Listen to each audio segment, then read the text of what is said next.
Janet bowing in from Southington, Connecticut, the Dharma Teacher Order.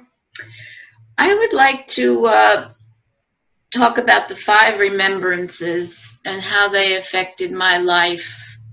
I can't remember when I first became acquainted with them, but it comes from the Upajjhasana Sutra, laid forth by the Buddha over 2,500 years ago, and they're still very relevant today. I'm just going to repeat the five remembrances quickly. I am of the nature to grow old. There is no way to escape growing old. I am of the nature to have ill health. There is no way to escape having ill health. I am of the nature to die. There is no way to escape death. All that is dear to me and everyone I love are of the nature to change. There is no way to escape being separated from them.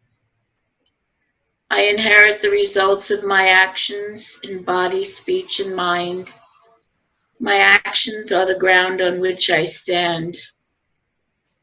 I have to say that these remembrances were a good part in helping me grow up when I read them the first time. And I repeat them periodically when life gets tough and I don't understand what's going on around me. And I feel like I can't handle it. Regarding the growing old, I am growing old. And when I first became a member of AARP, I didn't want anybody to know how old I was. And I was young then. I was in my 50s. And so now I am in my 70s. And, you know, it's okay to say I'm 70. And I am proceeding on the path of life, and it's okay. And I have my Dharma friends and my Dharma lessons. I am of the nature to have ill health. Yes, I witnessed my parents both have ill health when I was in my 20s and they were in their 50s, and they subsequently passed away from their ill health. I know that my friends have ill health, and it rips my heart apart to see some of the suffering people go through with cancer and various ill health. And I myself suffered from cancer, so that really evokes a lot of sympathy and heartfelt empathy in me when I know of someone who is really experiencing a lot of ill health. I am of the nature to die. Yes, this will happen. And I like the second part of that. There is no way to escape death. 2 years ago, I lost my 50-year-old son to pancreatic cancer. And I have to say that this remembrance was there with me when he passed away. And he couldn't escape his death. He had the ill health, and he was the nature to die. And he couldn't escape death. And it wasn't any part of me saying, why did this happen? And, oh, it's all, you know, all the stories.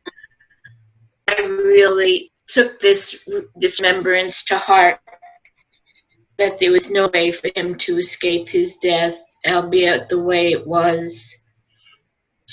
And then all that is near to me, everyone I love is subject to change. That was a very important part of my life when I got divorced. I did not want my loving, youthful love to change. I wanted to keep my love going, and it didn't stay that way. Impermanence between 2 personalities and various other things that changed along the way in my life were a part of me that I've come to accept now, that things do change, people change. And then this is the last remembrance. The results of my actions are the ground on which I stand. And these are the things I can change in my life. And I relate to the Eightfold Path being part of what I need to remember every day, of the actions on what I can do to make my life better and those around me better. And I just refer to these 5 remembrances a lot during my days, and I am so grateful for the Sangha and all of you listening to my talk today. Thank you. Thank you.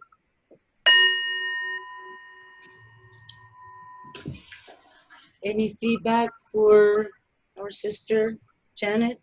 John Yan. Thank Janet. you. Thank you for bringing up those remembrances. I think it's really helped us to set our expectation to close to reality. One minor comment is that when I practice though, that I add the last remembrances, an extra one. I said, I'm in the nature to become a Buddha if I keep practicing. Janet Real. Thank you, Janet. This is the other Janet, Janet Reale. I'm very glad that you talked about the 5 remembrances. They are the focal point of my practice, and I practice them every day. I've had a lot of tragedy in my life with family members dying very prematurely and very young. And I will say that that practice I can relate to. It is embedded in my heart. I understand the motive of the Buddha for teaching that to his disciples, so that it would, with recitation, it would calm the seeds of fear inside of it. We all have those seeds of fear, but if you practice the 5 remembrances with devotion, with understanding, it will conquer a lot of that fear. That's all I can say. I wish everyone would practice them. They are short, they are very easy to memorize, and they go directly to your heart and mind, and they are a wonderful practice. And that's all I have to say. I know we're running short of time. Thank you. Thank you.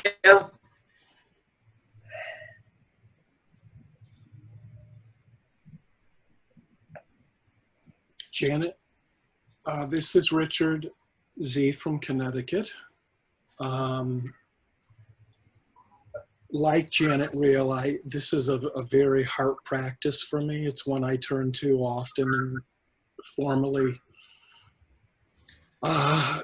say the contemplations and reflect and contemplate on them. And you did such a beautiful job of bringing in examples from your own life. I'm truly inspired.